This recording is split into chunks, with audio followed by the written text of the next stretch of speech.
Okay, well, it's day 4 of Vlog Everyday April, and today was kind of a not too much happened today. I was mostly spending most of the time out of my room because my computer was busy downloading stuff. It was downloading the new XCOM game, which I finally managed to get and install. So I was waiting for that to finish up. Started installing it last night, and it just kept suspending the program because I was trying to do this stuff on the computer. So I just went fuck it, and I just took the laptop to the other room, and I talked to friends in there, talked to some people I haven't talked to in a while, did a little bit of creative writing, and in between that I worked on my Iron Claw character. I'm going to go with the Armadillo again, but I'm doing something a bit different, so that should be fun. I suppose the biggest piece of news today is the death of Roger Ebert, which kind of came as a shock to everybody in the critic community, and personally, I don't really think it affects me all that much. I mean, yeah, it's tragic. Everybody's death is tragic, but just because he's a celebrity doesn't make it any more tragic than anybody else's death. It just came as a shock to the entire critic community when he died. But I don't want to make that the main point of this vlog because I don't want to feel like I'm capitalizing on his death. I mean, if you're coming to me to get news about who recently died, I don't fucking know.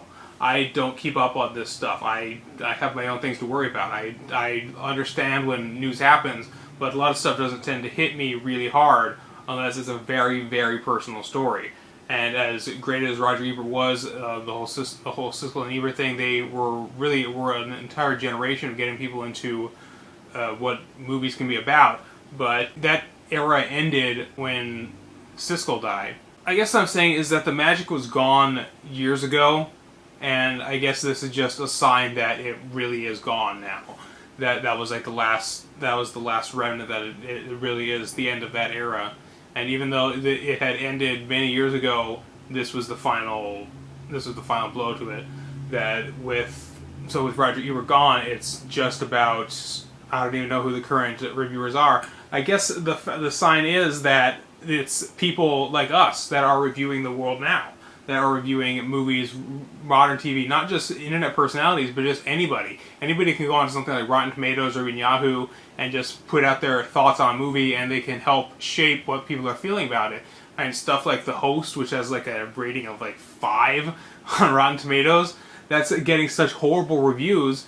And yeah, the critics are saying that, but it's also millions of actual people that went in and seeing it that just wanted to say their thoughts on it without getting paid, that just wanted to do it like that. And so I guess the fact that people like Roger Ebert that it's not hitting me very hard is that people like him, as cruel as it sounds, they aren't necessarily needed anymore.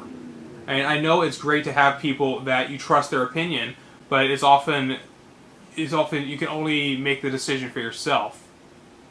So I think that's the thing. We should all try to think about things and not try to be swayed by others. And you take their advice and take their opinion in hand, but you still have to make that decision for yourself.